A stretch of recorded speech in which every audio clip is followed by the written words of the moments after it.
अमर करूं सतलोक पठाऊं, ताते बंदी छोड़ कहाऊं। कर्म बंधनों से मुक्ति मिलने पर प्राणी मोक्ष को प्राप्त करता है। परमेश्वर कबीर जी की सत्य साधना से सर्व पाप कर्म नष्ट हो जाते हैं।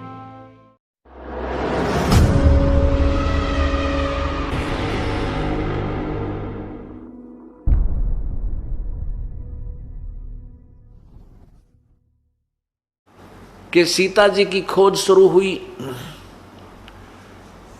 भाई कौन ले गया, कहाँ गई, ऐसे ढूंढते ढूंढते बहुत समय उपरांत हनुमान जी की ड्यूटी लगाई कि तू श्रीलंका में देख कर आ।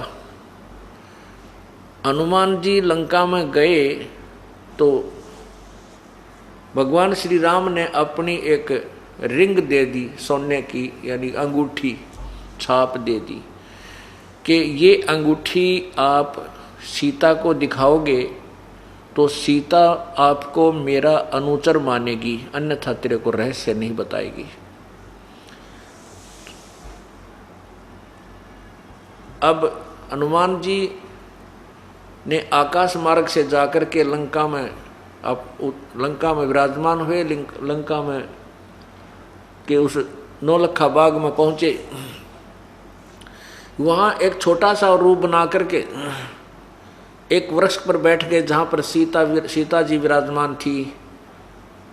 छोटा सा रूप बनाकर ऊपर बैठ गए वृक्ष पे। उधर से रावण आया, सीता को बहुत डराया कि तू मान ले मेरी बात को, तू राज करेगी, तुझे अलग से एक महल बना कर दे दूंगा, ये कर दूंगा। सीता कहने लगी ये गर्दन जा सकती है, अन्यायी तेरे सामने जब तक इसमें श्वास है समर्पण नहीं कर सकती। रावण को श्राप लगा हुआ था कि यदि तू किसी पराई स्त्री के साथ जोर जबरदस्ती करेगा उसी दिन तेरी मृत्यु हो जाएगी। इस डर से रावण आगे नहीं बढ़ पा रहा था। रावण के जाने के बाद रावण ने कहा कि अपनी नौकरानियों से कि इसको इतना परेशान कर दो कि समर्पण कर दे।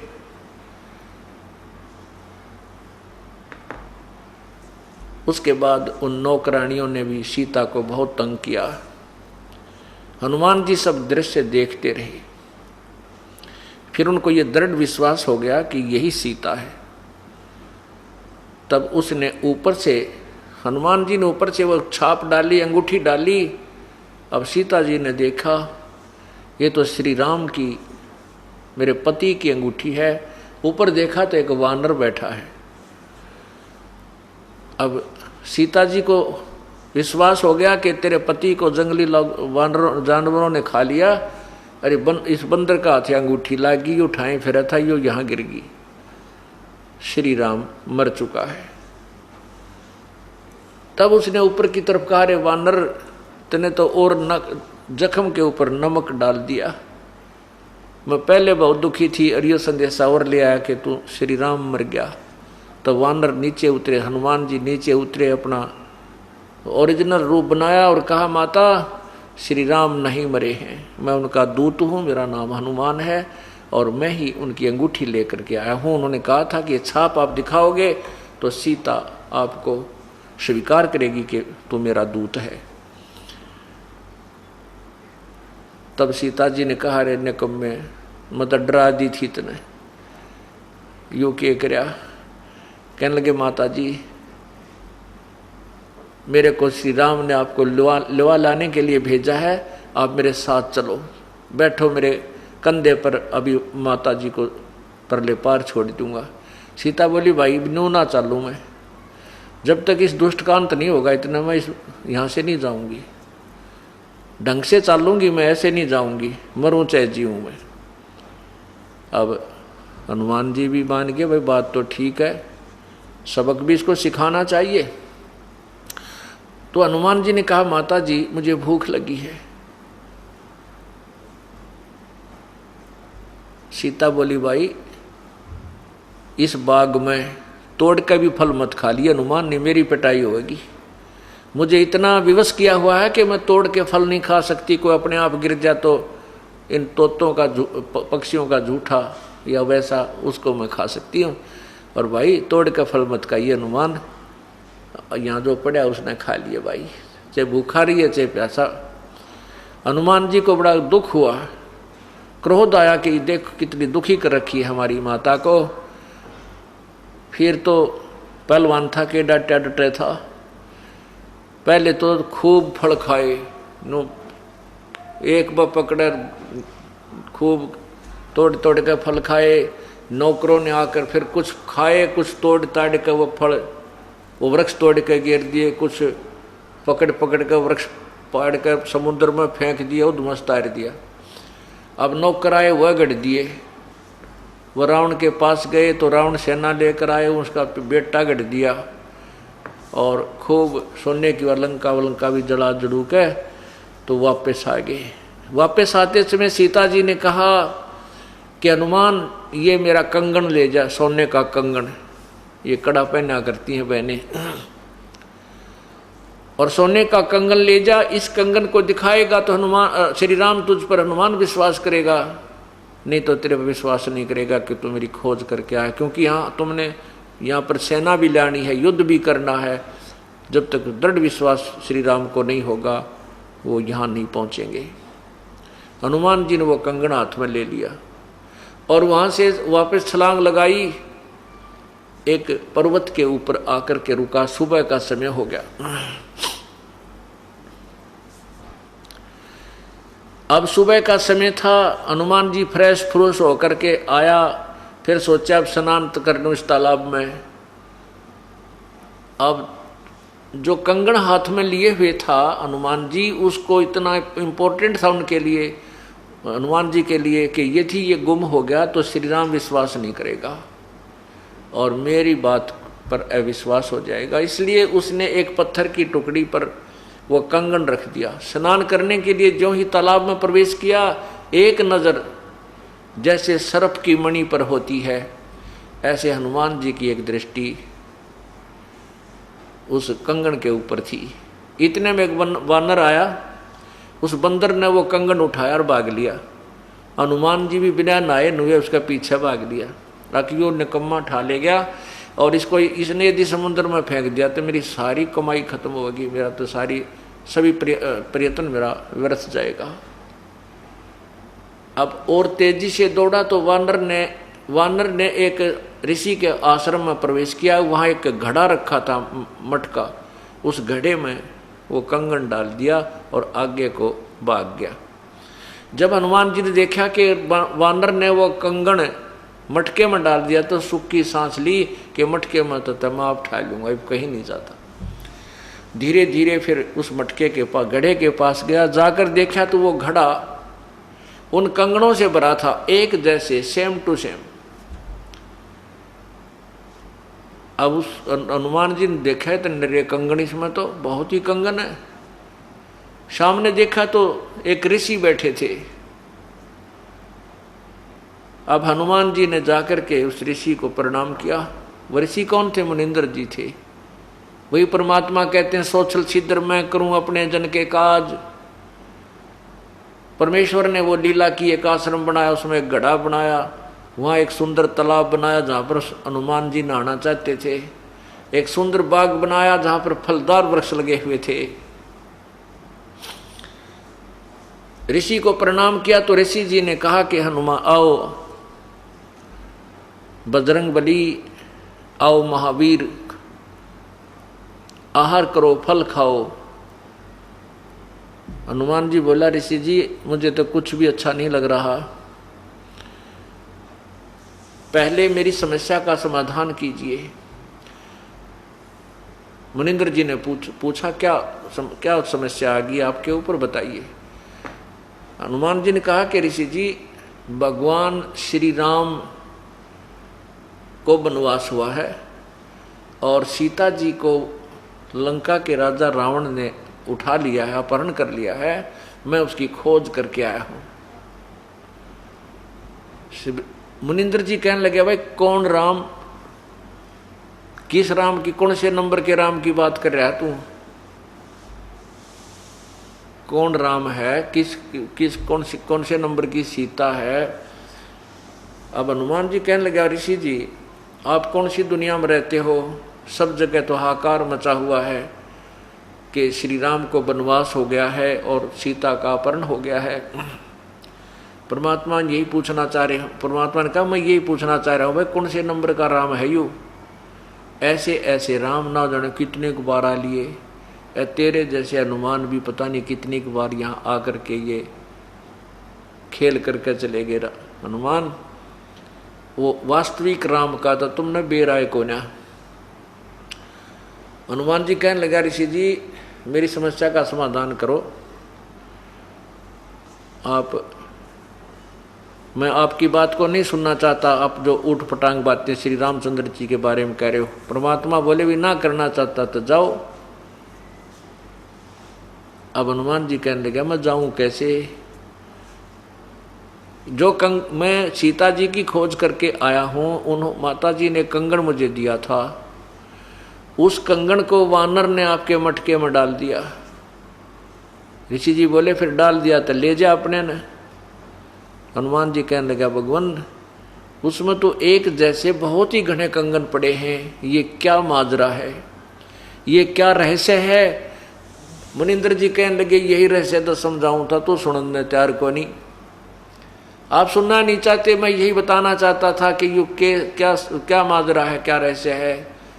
तब परमात्मा ने कहा भाई पूर्ण परमात्मा कोई और है, मैं उसी का संदेश वाहक बनकर आया हूं। जिसको तुम राम मानते हो ये नासवान है, और ऐसे ऐसे ना जाने 30 करोड़ राम आकर के चले गए, और ये जो मटका भरा है ना मैं यहीं बैठा हूं भाई। एक लीला करनी थी मालिक ने, और तेरे जैसे हनुमान प्रत्येक बार जब भी ये त्रेता युग आता है ऐसे ही एक राम आता है और ऐसे ही एक हनुमान बनकर आता है, एक आत्मा। और ऐसे ही वो कंगन लेकर आता है और इस मटके में डाल जाता है, गिन के देख ले भाई। तो हनुमान जी ने कहा कि ऋषि जी यदि मैं आपकी बात को सत्य मानूं तो एक शंका और उत्पन्न होती है कि जो कंगन लेकर हनुमान आता होगा वो कंगन लेकर भी जाता होगा।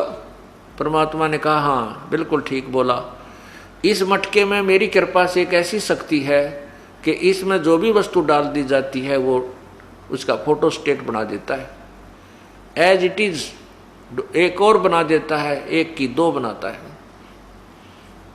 ऋषि जी ने एक कटोरी उठा करके हनुमान जी के सामने उस मटके में डाल दी, एक की ऐसी कटोरी एक और बन के साथ में रखी गई। उठाकर देखा, देख है कोई पहचान इनमें कि नहीं। तो इसी प्रकार इसमें एक शक्ति है, एक कंगन ले जा कोई उठा करके और दिखा मिला लिए उस सीता जी के दूसरे कंगन में। हनुमान जी ने तब तो जल्दी गणी थी, वो कंगन उठा लिया जो सोच कर भी ऋषि जी कह रहे हैं और कोई चारा भी नहीं है, और उठा कर कंगन चल पड़ा बिना कुछ खाए पिए।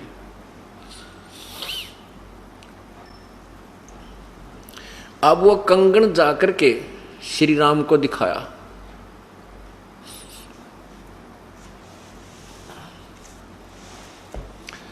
उस कंगन को श्री राम को दिखाया तो श्री राम ने तुरंत पहचान लिया कि तो सीता जी का है। तब हनुमान जी ने सुख की सांस ली, ये भगवान कंगन तो ठीक कप आ गया। अब श्री राम जी ने पूछा, श्री राम जी ने ये सोचा कि यदि सीता जी ने रावण के साथ कंप्रोमाइज कर लिया होगा तो मैं सेना नहीं चढ़ाऊंगा, फिर लाकर करूंगा क्या, क्यों दुनिया के लाल मराए।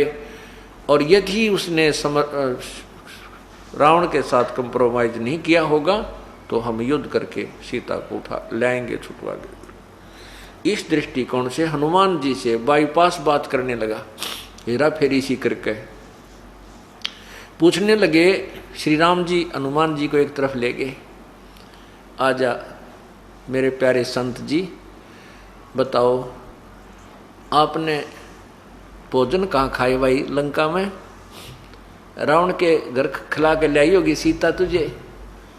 सीता जी ने भाई वस्त्र तो बहुत सुंदर पहन रखे होंगे, गहने गहने भी अच्छे लगा रखे होंगे।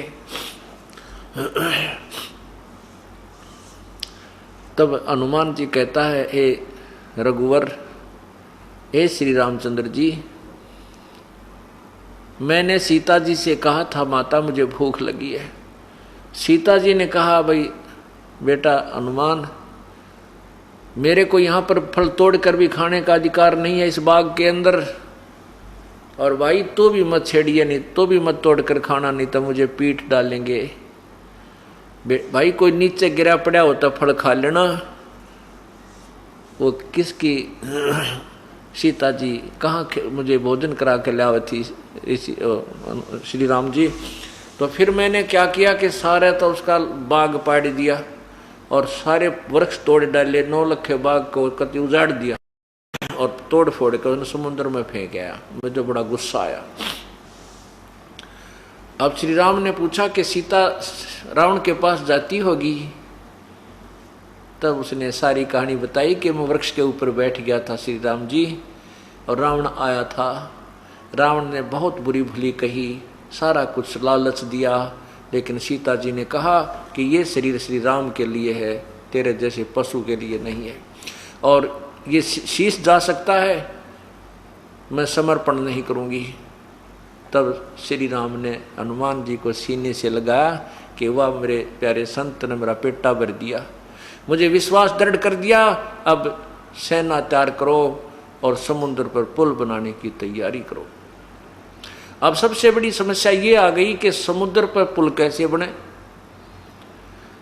श्री रामचंद्र जी ने समुद्र में घुटनों पानी में खड़ा होकर के सागर से समुद्र से याचना की कि हे समुद्र देव, मुझे रास्ता दे दे, मेरे ऊपर बहुत भयंकर आपत्ति आई हुई है, मेरी पत्नी को रावण ने उठा लिया है, उसको बहुत तंग कर रहा है और मुझे सेना पार करनी है, तू हट जा थोड़ा सा बीच तय।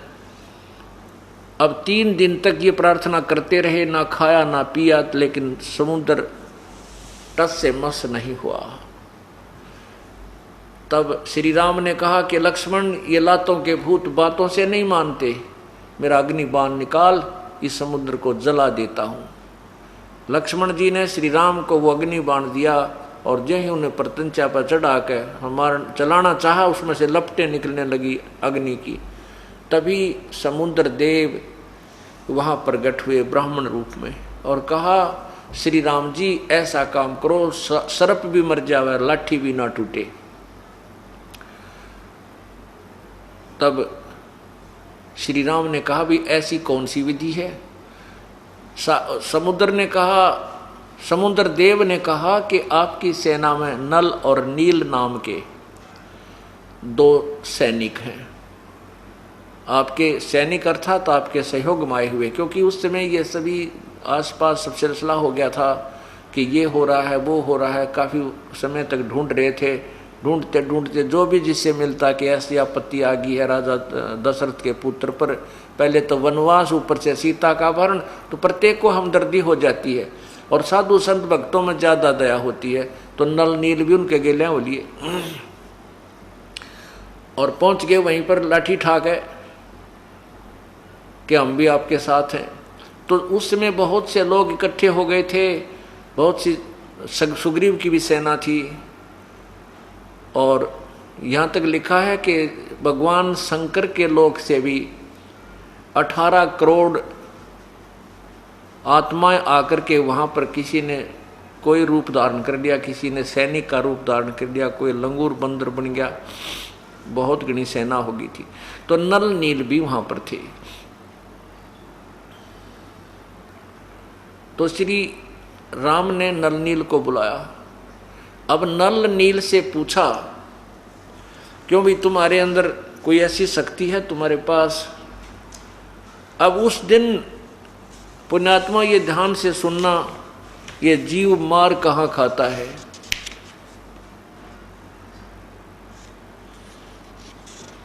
अब नल नील ने सोचा आज तुम्हारी महिमा प्रभुता बनेगी।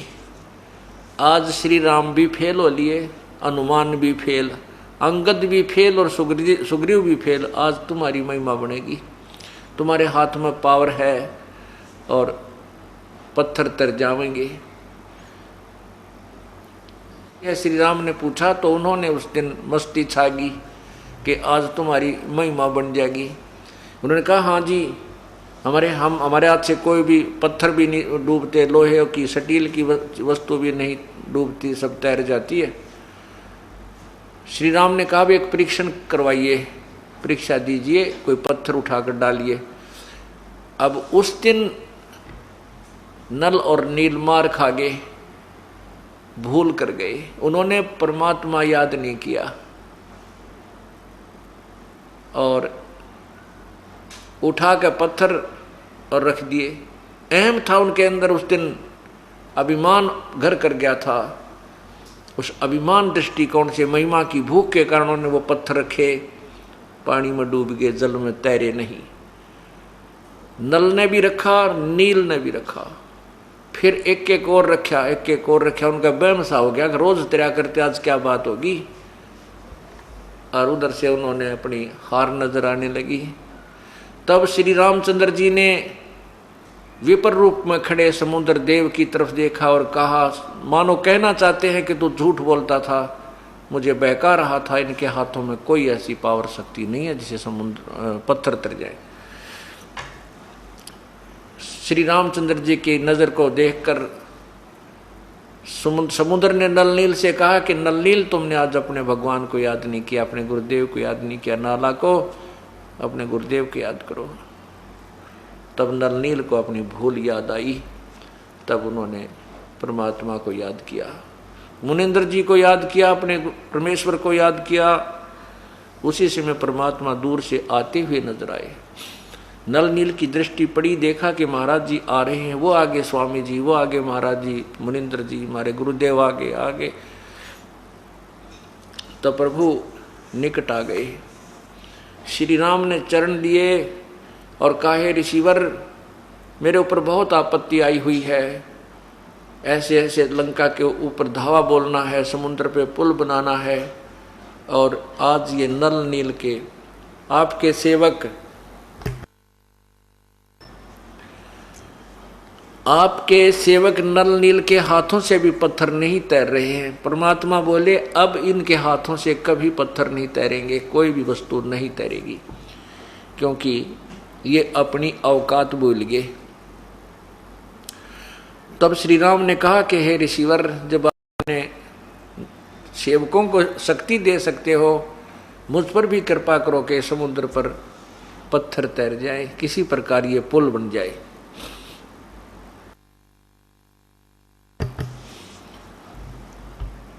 तब परमात्मा मुनिंद्र जी ने अर्थात कबीर देव ने कहा कि मैं इस बहुत बड़े एक पहाड़ था वहाँ पास में ही, उसके चारों तरफ एक रेखा लगा दी है। परमात्मा ने चारों तरफ अपने उस डंडी से, छड़ी से एक रेखा खींच दी चारों तरफ के उस पहाड़ के, और कहा कि इस रेखा के बीच बीच के पत्थर उठा लो, सारे तैर जाएंगे। उसका भी परीक्षण किया गया। एक पत्थर उठाकर लाया गया और उसको तराश करके, नल नील कारीगर भी थे, ये राज थे, उन्होंने उसकी काटा पीटी करके और समुद्र पर श्री राम ने अपने हाथ ने रखा तो वो तैरने लग गया, औरों ने भी रखा तो वह भी तैरने लग गया, जो भी ला कर उठा के लाया वही तैरने लग गया। तब जी में जी आया और मुनिंद्र जी का शुक्र मनाया। राम और लक्ष्मण ने भगवान मुनिंद्र जी के चरण छुए और कहा, ऋषि जी आपने बहुत उपकार किया।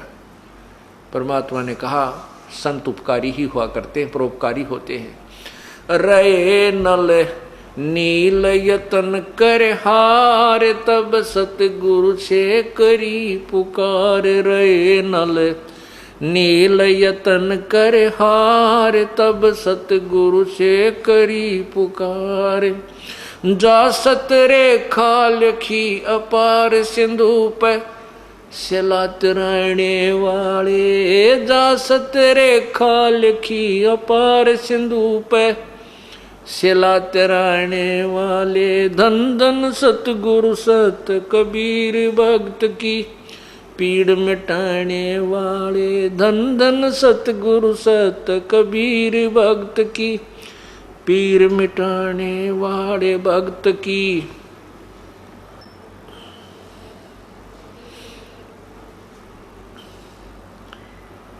धन धन सतगुरु सत कबीर भक्त की, पीड़ मिटाने वाले। अब पुण्यात्माओं, इस प्रकार समुद्र पर पुल बना और रावण का वध हुआ। अब क्या होता है, पहले हम सुना करते थे जैसे रामचंद्र जी ने विभीषण को लंका का राज्य दे दिया, रावण का बक्कल उतरा, उसका विनाश हो गया, सारे परिवार का नाश हो गया, मंदोदरी बची, विभीषण बचा। अब एक तो इस कथा से हमें ये शिक्षा मिली है कि जो भगवान शंकर जी का तमोगुण का उपासक था रावण, और कितनी कठिन तप कर बहुत ज़्यादा तप किया, अपने शीश तक चढ़ाकर लंका प्राप्त की, और वह रही भी कोई ना उसके पास। और पूर्ण परमात्मा की भक्ति करने वाला विभीषण ना इतना तप किया, केवल अपनी मर्यादा में रहता हुआ भक्ति की, उसको लंका का राज्य भी प्राप्त हो गया। उसके भाग्य में नहीं था, उस परमात्मा ने, कबीर परमेश्वर ने उसके भाग्य में लिख दिया, क्योंकि उसने उसकी साधना स्वीकार कर ली। अब कबीर परमात्मा कहते हैं, कबीर भगवान कहते हैं, जय तुझे राजपाट कुछ चाहिए तो मेरा इधर ले ध्यान। ध्यान धरण का अर्थ है कि मेरे में ही आस्था कर। जय तुझे राजपाट कुछ चाहिए, हमरा धर ले ध्यान, तेरे बाग में ना हो तो भी दे दूंगा। लेकिन साथ में इसके अवगुण भी बताता हूं कि यहां पर पूरी पृथ्वी का भी राज्य तुझे मिल जाए, और यदि आपके पास भक्ति नहीं है, सत साधना नहीं है, तो व्यर्थ है तेरे उस राज्य की प्राप्ति को।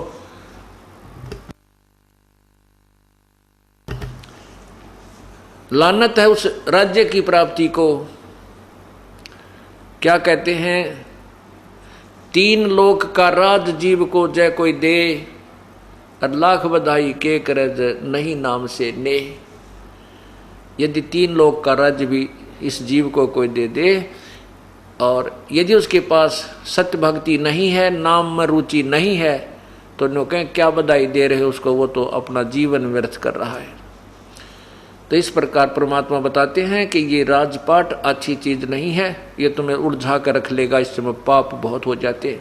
लेकिन राजा न्यायकारी हो, सतगुरु का उपदेशी हो, और प्रजा को अपने बच्चों की तरह पाले, कति अन्याय नहीं करे, चाहे अपना बेटा भी कोई गलती करता उसको भी सजा अवश्य दे, उसको भी उसके साथ भी न्याय हो, फिर वो राजा मार नहीं खाता, वो राज्य करते हुए भी परमात्मा प्राप्ति कर सकता। जैसे राजा अम्बरीश थे, उन्होंने जैसी भी साधना मिली थी, राज्य करते हुए भी उसने न्याय दिया, प्रजा सुखी रहती थी और अपने राजा को एक ऋषि की तरह जानती थी। लेकिन जैसी भी साधना की वो बहुत अच्छी प्राप्ति की उसने, पर तो फिर तभी हुआ जब वो परमात्मा के चरणों में गुरु नानक जी के रूप में आए थे। क्योंकि राजा अम्बरीश वाली आत्मा राजा जनक बने, राजा जनक वाली आत्मा फिर गुरु नानक देव जी हुए। फिर कबीर साहब की शरण में आए, उनको सतलोक दिखाया, तब श्री नानक जी को सचखंड ले गए और वहां से वापस छोड़ा, सब नानक जी का कल्याण हुआ। अब हम सुना, एक भक्त ने, जब ये दास गांव में सत्संग करने जाता था, एक फौजी था, बड़ा नेक आत्मा, उसने उनके घर में ही पाठ होने लग रहा था, उसका भाई नाम ले रहा था, वो आया ही था छुट्टी, तो 2 दिन सत्संग सुनकर उसने पूछा कि हे महाराज जी, मैं आपसे एक प्रार्थना करता हूँ कि मैं रामायण पर बहुत विश्वास करता हूँ, मैं श्री राम का कट्टर पुजारी हूँ। मैंने रामायण को पढ़ा है, उसमें दो बात खटक रही मेरे।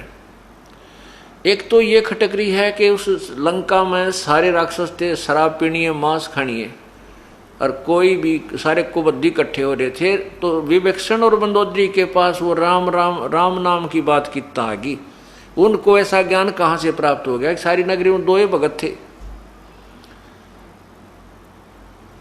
और दूसरी ये बात खटक रही है,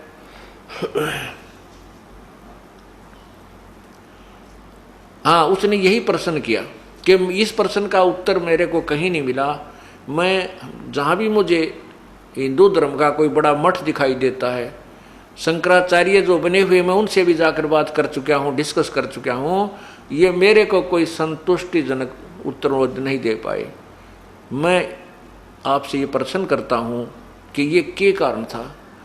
मैंने बताया कि मेरे पास इसी मर्ज की दवाई है भाई, ये समस्या का समाधान मेरे पास है।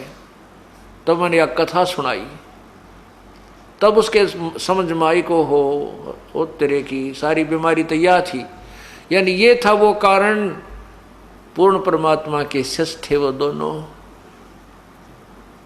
तो पुण्यात्माओं, पहले हम सुनते थे ना, कभी तक कहते थे श्री राम ने पत्थर तिरा दिए, कदे कहते थे नलीन ने पत्थर तिरा दिए, कदे कहा करते हनुमान ने राम राम लिख दिया इसलिए पत्थर तिर गए।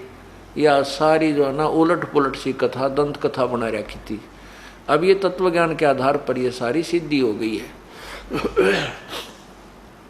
अब राम नाम लिखा कर हनुमान जी क्या करते थे, वो राम राम कोई जाप नहीं करते थे।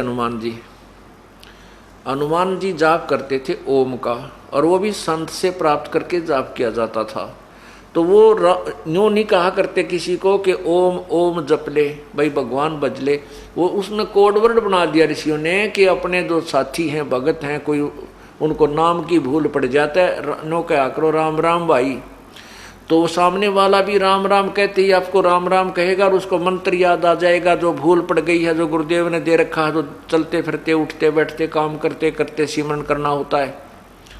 तो या तो वो सुमन कर रहा होगा तो कहेगा राम राम भाई राम राम कि मैं सुमन कर रहा हूँ, नहीं कर रहा होगा तो वो फिर भी कहेगा राम राम भाई राम राम, अर्थात मुझे भूल पड़ गई थी। मन मन में सोचेगा ये संकेत दे दिया इस भगत ने, नाम सिमरन करूँ, तो आध घंटे तो उसका याद जरूर रहता है। इस दृष्टिकोण से राम राम एक कोड वर्ड था, और जाप करते थे वही जो गुरुदेव ने दे रखा था ओम मंत्र का, क्योंकि इन ऋषियों को केवल ओम नाम का ज्ञान था, आगे नहीं था। सो ये दूसरा मंत्र जो तत्व है, ये भी यहाँ पर परमात्मा ने आकर के प्रकट किया है और किसी ने नहीं।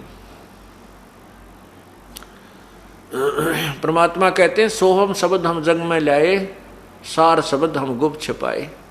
सतनाम का जो दूसरा अक्षर है वो भी हम ही लेकर आए थे, लेकिन सार नाम हम अभी तक किसी को नहीं बताया है।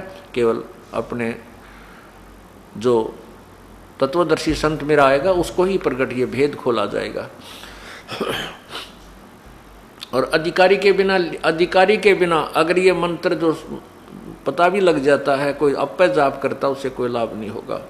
जैसे किसी ने अपॉइंटमेंट लेटर बना लिया अपने आप, 4 लाइन होते हैं, you are ever appointed for the post such and set, your paid salary will be such and such, और नीचे एक साइन करता है वो अधिकारी। तो वो अधिकारी के साइन किए हुए वो लाइन जो 4 है कामयाब होंगी, और उसने कोई भी आप पे लिख के टाइप करवा ले, कोई दस्तक मार ले, तो वो कामयाब नहीं होती, वो कहीं वैल्यू नहीं है। इसी प्रकार परमात्मा के नाम की जो कीमत संत से उपदेश लेने के बाद ही जाप करने से होती है, अपने आप पर टे लगाने से कोई लाभ नहीं होता। तो हनुमान जी क्या करते थे, पहलवान थे तगड़े, और सबसे बड़ा पत्थर उठाया करते नो 50-60 मन का, और उठाने से पहले उसके ऊपर राम लिख देते थे, राम, क्योंकि एक विधि है परमात्मा पाने की। चाहे वो किसी भी भगवान की आप भक्ति करो, उसके लिए एक जैसा ही प्रोसीजर है, लेकिन मंत्रों का अंतर है, नाम का अंतर है। लेकिन सभी ने भक्ति कैसे करनी होती है, नाम उठत नाम बैठत नाम सोत जागवे, नाम खाते नाम पीते नाम से ती लागवे। काम करते करते, जैसे गीता जी के अध्याय नंबर 8 मंत्र 7 में कहा है, अर्जुन तो युद्ध भी कर और मेरा नाम भी जप, इस प्रकार तो मुझे प्राप्त होगा। तो काम करते हुए भी युद्ध से ज्यादा बिजी किसी काम में नहीं होता इंसान, और युद्ध करते हुए भी जब भगवान का नाम जपने को कहा है तो अन्य काम में तो कोई दिक्कत को नहीं। तो हनुमान जी क्या करते थे, उसके ऊपर पूरा बुड्ढा राम लिख देते थे और पत्थर ने अपना धर के कंधे पर और चल पड़ते थे कि सामने वाले जो पत्थर डालकर आ रहे होते हैं वो सामने देखते हैं उस पर राम लिखा है, तो वो सभी फिर अपना मन मन में वो सिमरन शुरू कर देते थे। इस दृष्टिकोण से हनुमान जी अपना नित्य कर्म भी कर रहे थे और पत्थर भी ढो रहे थे, लेकिन वो पत्थर तिरे थे उस परम पिता की शब्द शक्ति से, उनकी रजा से। ना श्री राम से तिरे, ना नरनील से तिरे, ना हनुमान से के उस राम नाम से तिरे।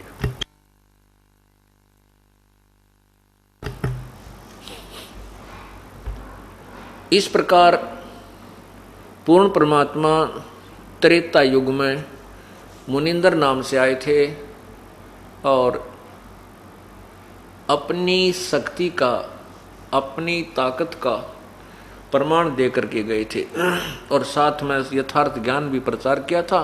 लेकिन ये ऋषि लोगों ने कभी भी इस तत्व ज्ञान के पंजे लागण नहीं दिए, इस तत्व ज्ञान को जनता तक नहीं जाने दिया जो अब वर्तमान में आपके समक्ष पहुंच रहा है, क्योंकि अब आप शिक्षित हैं और भक्ति काल आ गया है। भक्ति का जो समय अब आ गया है जो प्रभु ने पूर्व निर्धारित किया हुआ था।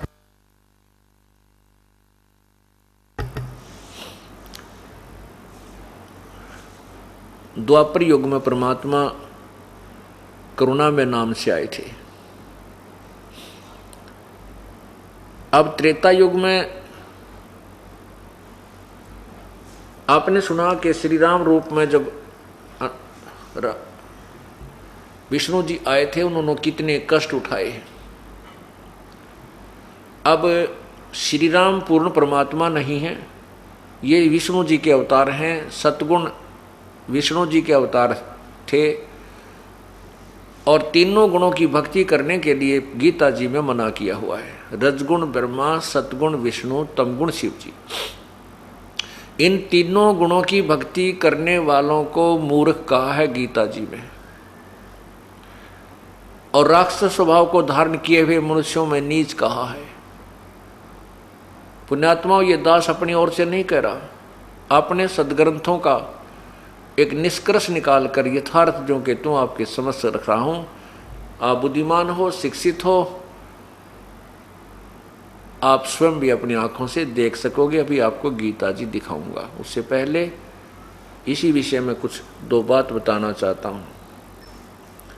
कबीर परमात्मा समझाया करते थे कि तुम नहीं मानते इस बात को कि हम मान लेते हैं कि तुम्हारे श्री रामचंद्र जिया ने समुद्र पर पत्थर तरा लिए और पुल बना लिया, इसलिए आपने इसको भगवान मान लिया। तो क्या कहते हैं भाई, समुद्र पाट लंका गयो सीता को भरतार, समुद्र पाट लंका गयो सीता को भरतार, अगस्त ऋषि ने सब पी लिए इनमें कौन करता रे। यदि आप लंका इस पुल के समुद्र के ऊपर का पुल बना लेने से यानी समुद्र को पाट देने मात्र से श्री रामचंद्र जी को भगवान मान रहे हो, तो अगस्त ऋषि ने तो सातों को एक ही घूंट में पी लिया था, तो इनमें कौन सा भगवान।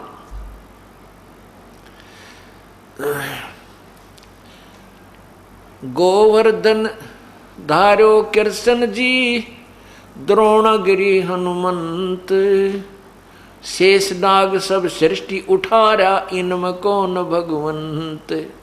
यदि आप श्री कृष्ण जी को इसी कारण से भगवान मानते हैं कि उन्होंने उस गिरवर को उठा लिया था, गोवर्धन पर्वत को उठा लिया था, हनुमान ने तो आप ही की कथाओं में, जैसे आप दंत कथा सुनाते हो या जैसे भी कथाएं उनमें लिखा हुआ है, आप कहते हो कि शेष नाग ने सारी सृष्टि ठा रखी है। शेष नाग के सिर पर सारे ब्रह्मांड, आप पूरे सारे लोग एक ब्रह्मांड के रखे हुए हैं। और एक तरफ से कहते हो श्री कृष्ण जी ने गोवर्धन ठा लिया, इसलिए भगवान न पड़ा था, भगवान न पड़ा था। तो परमात्मा कहते हैं श्री राम हनुमान जी ने द्रोणागिरी उठाई थी जब लंका के समय के युद्ध के समय लक्ष्मण को तीर लग गया था, तो हनुमान जी वो द्रोणागिरी उठा कर लाए थे जिसमें वह संजीवन बूटी थी। तो इसमें भगवान कौन सा हुआ? अगर पत्थर पहाड़ उठाने मात्र से ही भगवान मानते हो तो शेष नाग ने तो या पृथ्वी भी गेले ठा रखी थी, जिसके ऊपर खड़ा होकर श्री कृष्ण जी ने गोवर्धन ठाया था। अब कितनी प्यारी व्याख्या दी है, निर्णायक ज्ञान दिया है परमेश्वर ने कि गिरिवर धारो कृष्ण जी, गोवर्धन धारो कृष्ण जी, द्रोणागिरी हनुमंत, शेष नाग पृथ्वी सब सृष्टि उठारा, इनमें कौन भगवंत। तो इनमें कौन सा राम भाई?